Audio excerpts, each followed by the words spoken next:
Hi, I'm Nate, I'm Noah. and welcome back to another Chats episode of Talking Lion. It's been a little while since we've done one, though our chat with Miette about balance just came out. It's been a while since we've actually just talked like this.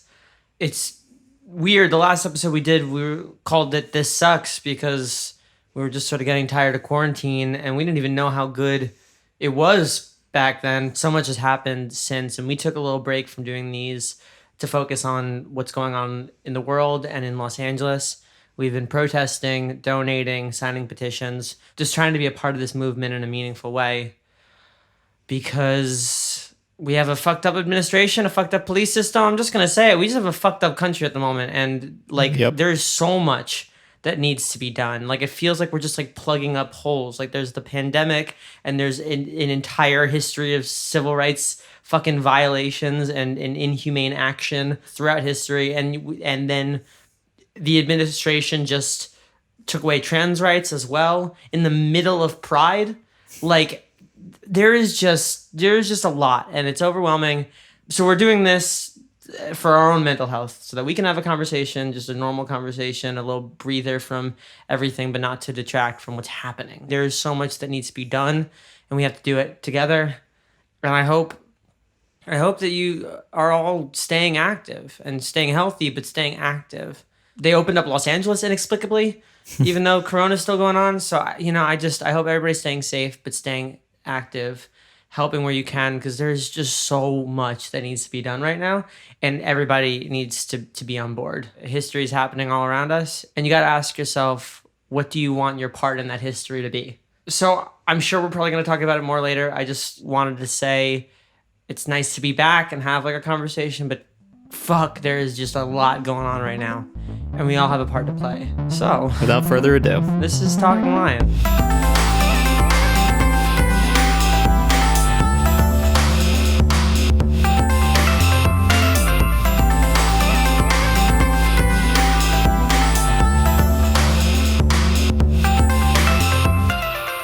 Well, hey. hello. Sorry, that was a bit of a hefty intro. It's nice to do this again, but I feel like it's just been a really overwhelming couple of weeks. I think I'm protesting again tomorrow. Nice. It's just a whole mess of stuff. How are you doing? I'm doing okay. I mean, it's definitely been a confronting couple of weeks.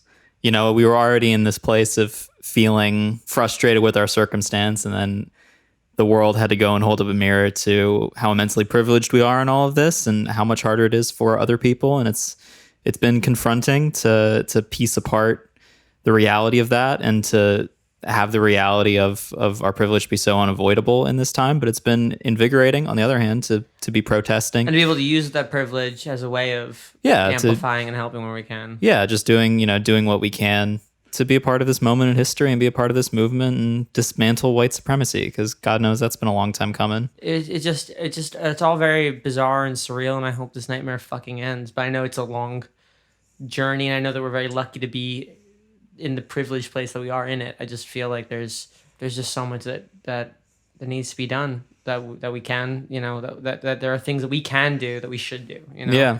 Well, the other thing I was talking to someone about this recently. There's something to be said for the fact that the world stopped, society changed so substantially, and we've already been in this paradigm shift, I think is part of what allowed for there to be such a widespread movement. I think people are ready and open for systemic change because we've had this sort of business as usual doesn't exist anymore. Yeah, exactly. I've been seeing a lot online, there's no before, there's no back to normal. Yeah, our normal was already deconstructed, and I think that gave way to more people than I've ever seen before having a conversation about what they want the new normal to be, and that's been really cool. I've been really struck by the sheer magnitude of how many people have been posting on social media and have been opening their minds to. We're having conversations and been changing their viewpoints and spreading resources and spreading positivity in a way that, I think is kind of unprecedented.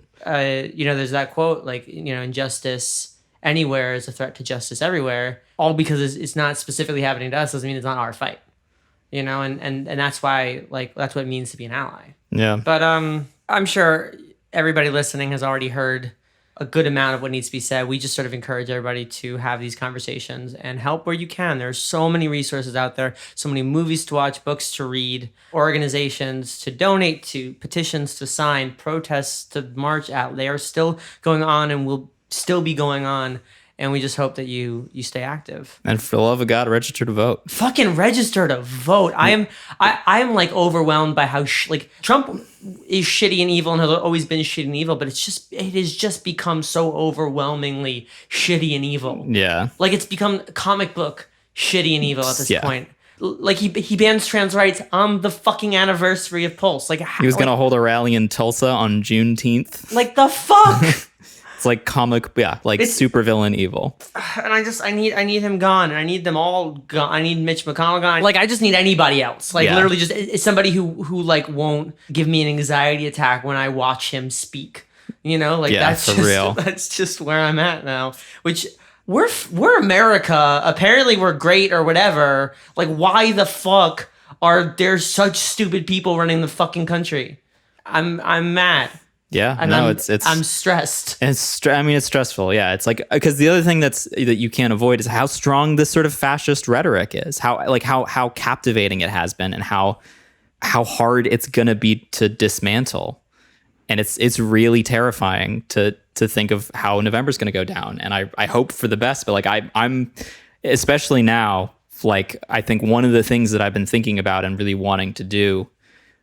To be a force of change in allies is like invest in like trying to help some Democratic candidates in the Senate and in governorships, just because the status quo cannot remain the way it is. It simply cannot. Like, yeah, fascism is not exactly the ideal fucking status quo. Well, we're musicians. We shouldn't be talking about politics. All right, then we'll stop talking about politics. Is that what you want? You know? Okay, we have Alan C. We have our Patreon supporter, Alan C. Oh, nice. And he asked a great question. Okay. That I think will be a segue from just being stressed out. Cool. And he asked, is there anything that we said we didn't have time for when the quarantine started that we just still haven't done? Ooh. Yeah, I mean, I finally bought a yoga mat and I've exercised twice. I've always told myself I didn't have time to exercise. Then I had time to exercise. And I'm like, well, I can't exercise because I don't have a yoga mat. And I just got a yoga mat like a week ago. And I still am not exercising regularly. I've exercised slightly more, like 5% more than I did before quarantine. But it's still not nearly enough. And especially because of the quarantine, my body is wasting away. I can barely walk up the hill anymore. And I'm terrified for my own health.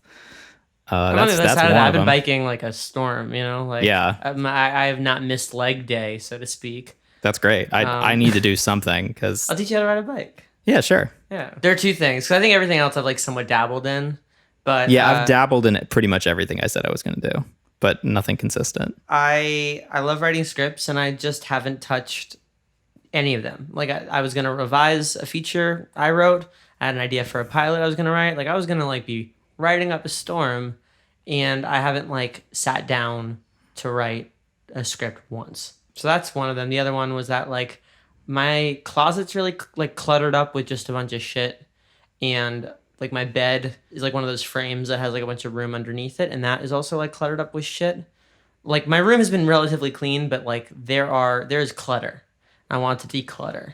I want to really Marie Kondo that shit, and I haven't even begun that process. So it's too hard.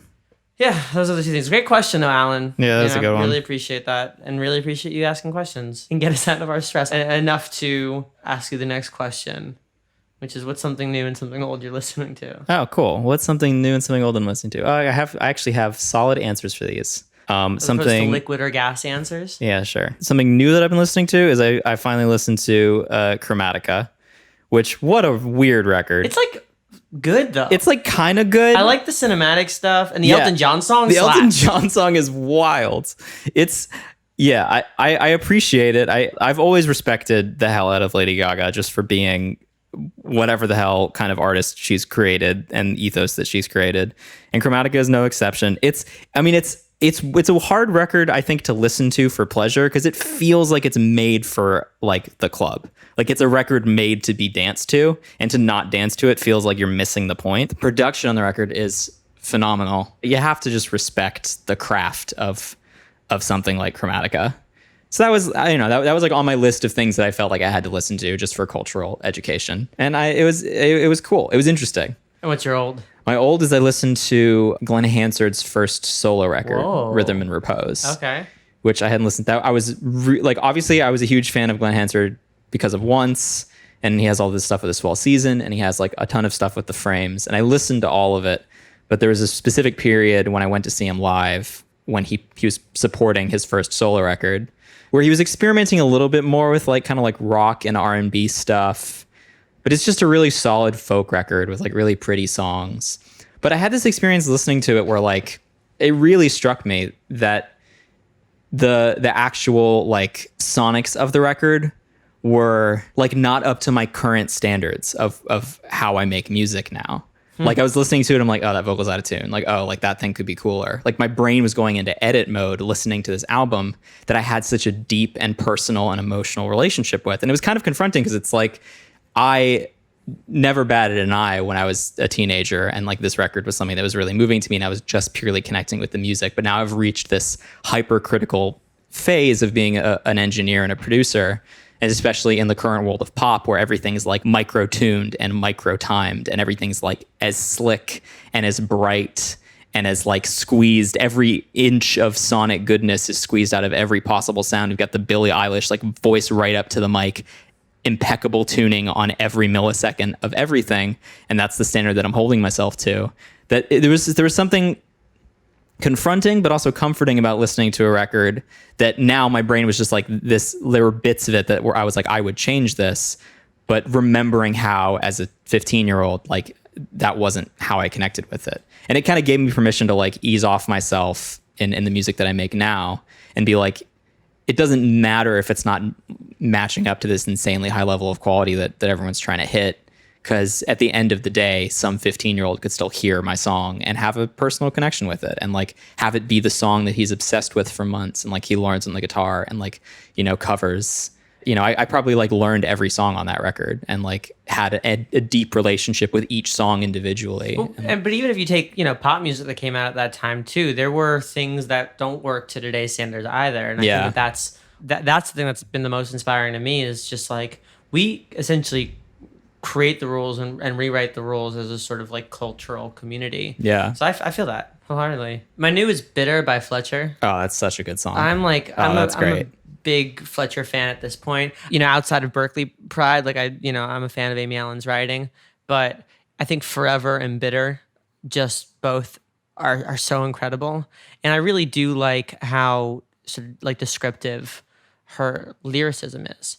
And just like, her vocals are just so like dialed in. And Keto, because Keto's the producer on Bitter, like the producer feature, and like her production is just insane, and it's so like the sonics on Bitter are so cool. It's really cool, and it's a really good record. And it just you really do feel like the anger and the frustration. It's dark. It like really it really hits. I don't know. That's my new, and then I have two from my old. The first is I stumbled upon a song by Dan Romer that was for the game Far Cry 5 called We Will Rise, and it's just this acoustic guitar and this really, really like thin voice.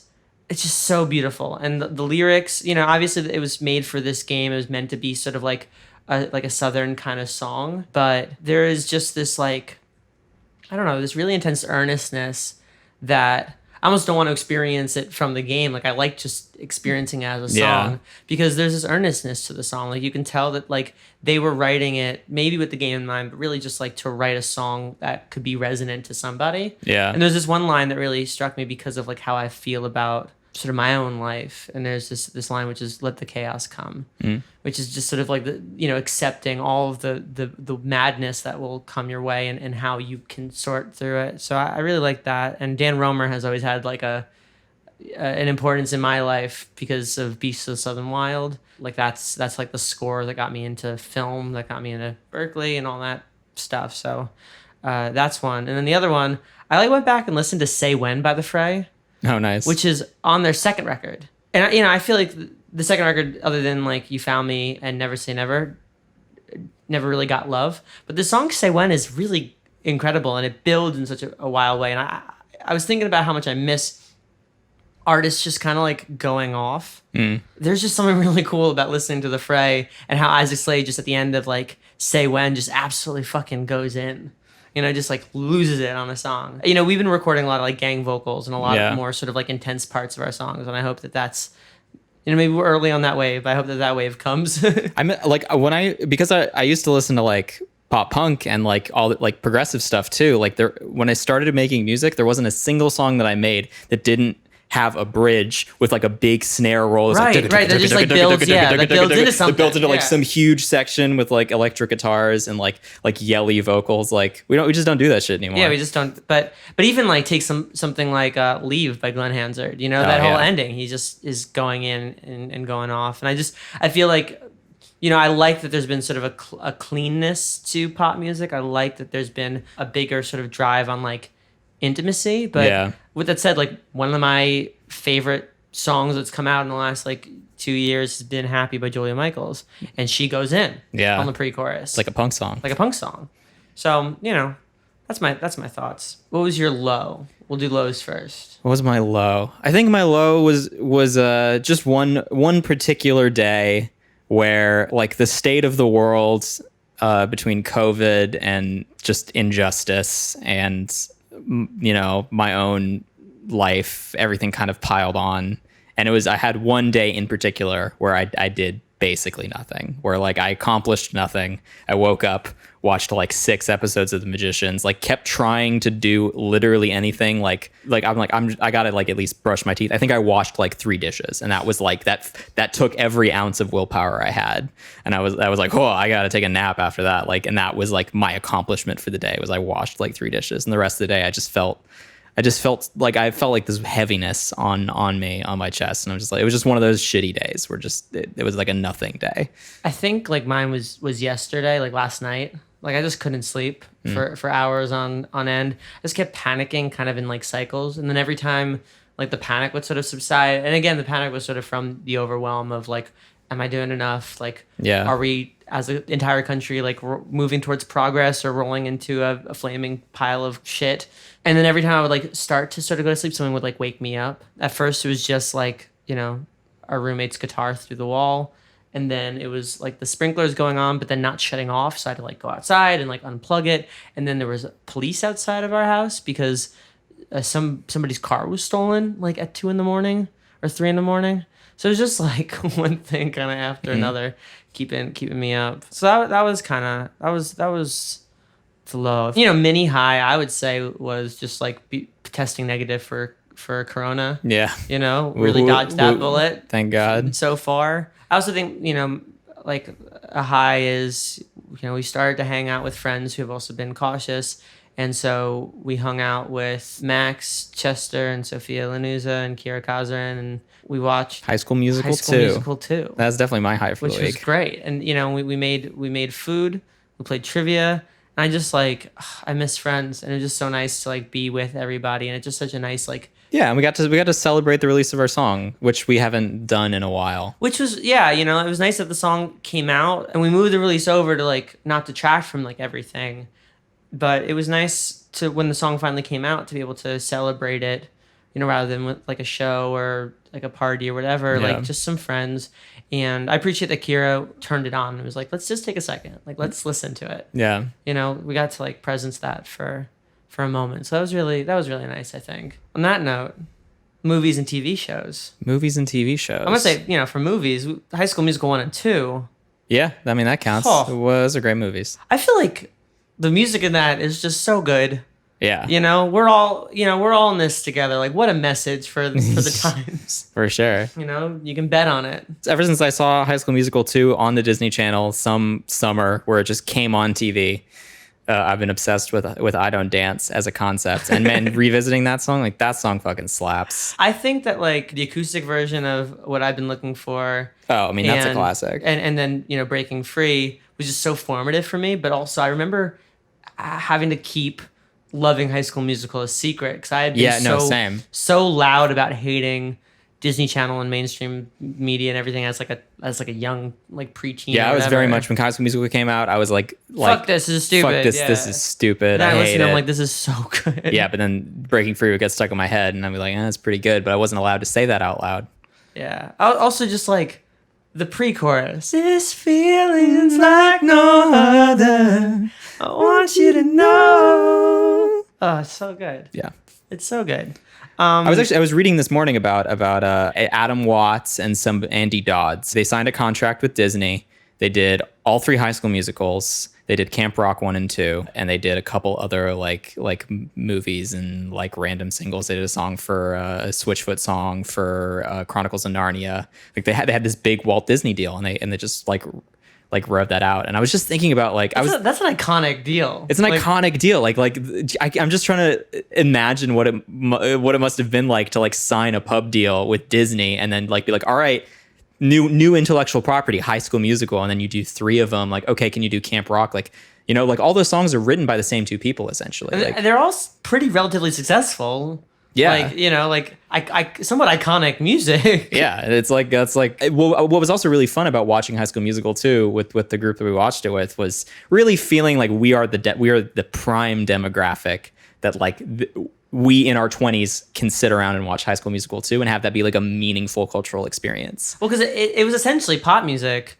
plus pop culture plus we're theater kids at heart. Yeah, you know? exactly. So that's like It really hit all the notes. I guess speaking of nostalgia, we also have been watching Avatar, The Last Airbender, which I watched it sort of sequentially already a couple years ago. You have never sort of seen it in order. I never. I'd seen like a couple episodes on Nickelodeon and like I recognized the characters. I knew like what it was about. When everything changed when the Fire Nation attacked was like one of the biggest memes in the world. I like got the joke, but like I never had a deep relationship with the story and how it progressed over time.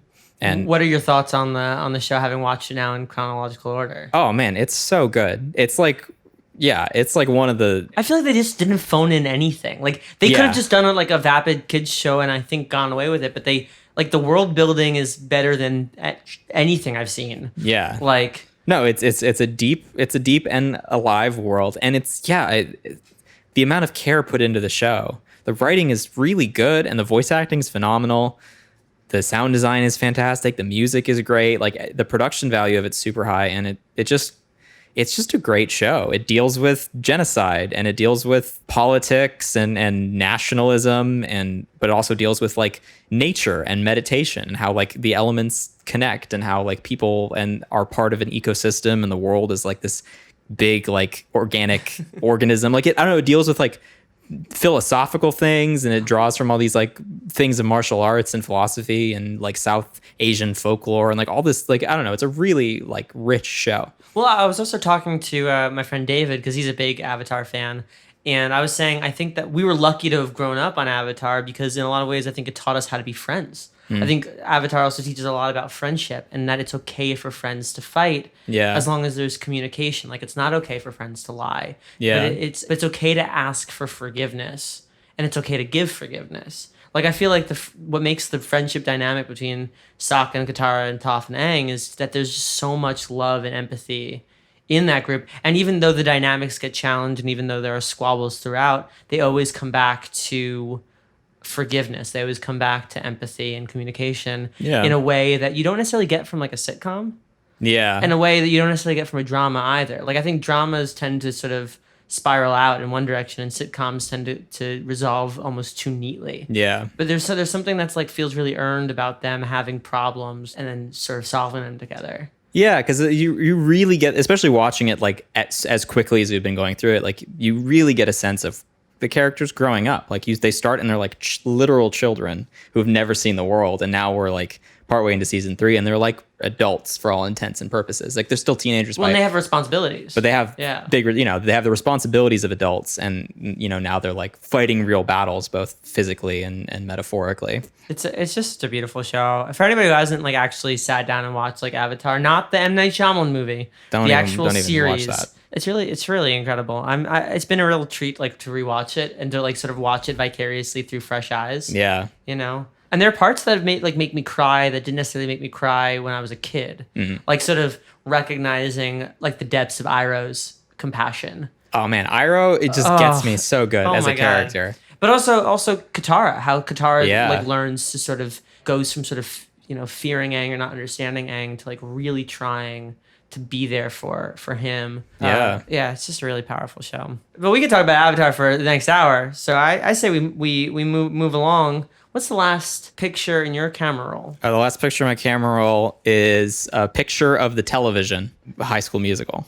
Oh, nice. Because I was explaining to someone that I was watching High School Musical too. That'll do it. Mine, other than a screenshot of Aang waving at somebody in the Fire Nation saying "Flameo, Hotman." Iconic. Earlier today, I think I just read one too many Trump things and news things and just fucking felt pissed. And I put on my hippie sunglasses, the ones that are sort of circular and yellow. Yeah. And took a sort of selfie. Just I wanted to see what my face looked like. Just feeling this pissed off and like upset and tired. Yeah. Like just really tired. And so that's my last photo is John Lennon. Essentially, I look like John Lennon, which is wild, bearded and bespeckled. Well, and then I guess before that is a screenshot I sent of a text I sent to you where I said, Oh, yeah. I was asking you about breakfast and I sent you 2 songs from High School Musical. I said, so for breakfast, is it "We're All in This Together"? Or do I gotta go my own way? I appreciated the commitment to the bet there. I was trying to start the morning on a high note for sure. Hey, turns out we're all in this together. We had breakfast together, which is good. Yeah. Yeah. And similarly to us all being in this together, we mutually failed the challenge. Oh yeah, we did mutually fail. The Yeah, challenge. you were supposed to live stream. Yeah. I was supposed to produce a song. I think it wouldn't have been appropriate for us to have gone live. Yeah, that this was week. the thing. I was like gearing up to do it, and then the sort of cultural sphere changed, and the state of social media was in such a place. I'm like, I'm not going to go on Sleeping Lion and try to just like talk normally or like play music. It just didn't feel appropriate. Yeah, I don't blame you at all. But I say, if listeners, you can forgive us, we just extend this challenge by a week. Yeah, the challenge still stands. Still stands. If it still feels inappropriate to live stream, then we'll just put that off. I'll try to produce, but of course we have other stuff to work on. But I'm not giving up.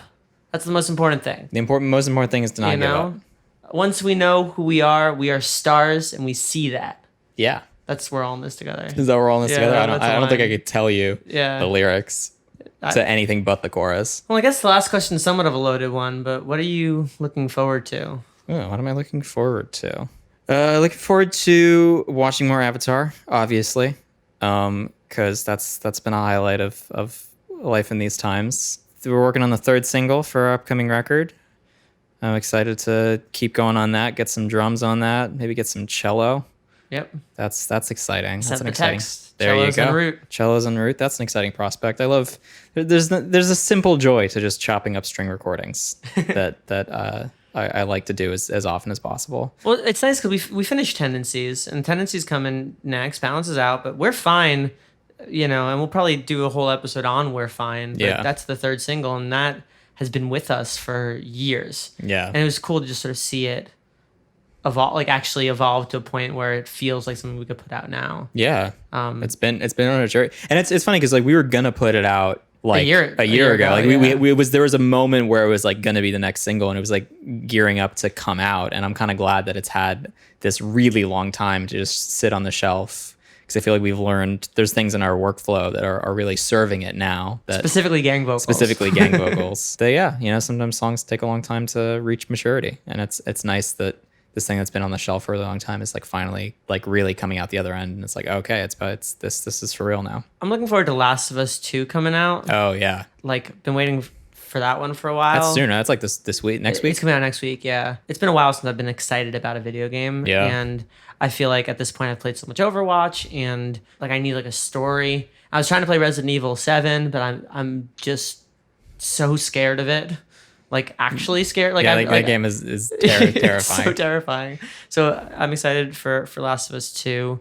I'm looking forward to specifically and exclusively the positive impacts of everything that's happening right now. Yeah. I'm looking forward to fucking November when hopefully this nightmare can be over. And yeah, I'm looking forward to our songs with Transviolet coming out. Yeah. I'm looking forward to We're Fine being done. And Max and I started working on the folk stuff. So I'm kind of excited to sort of see where that goes. Yeah. But yeah, I guess with that's a chat. Would you call that a chat? I'd call that a chat. You know, I hope everybody listening is safe and healthy and active, is doing something to make the world, you know, a better place. And that's not just like a platitude. Like, I mean that, like, what are you doing today? Are you donating? Are you finding out more information? Like, are you signing petitions? Like, what can you be doing today? Because we need everybody to be doing something right now.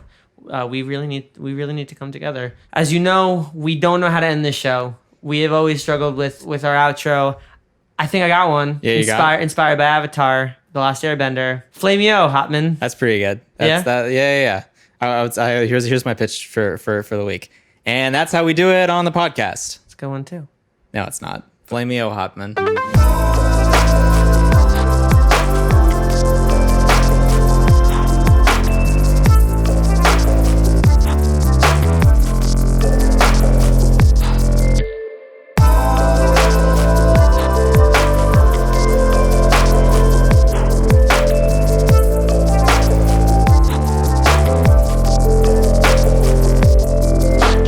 We would like to thank Alan C. for supporting Talking Lion on Patreon and Isotope.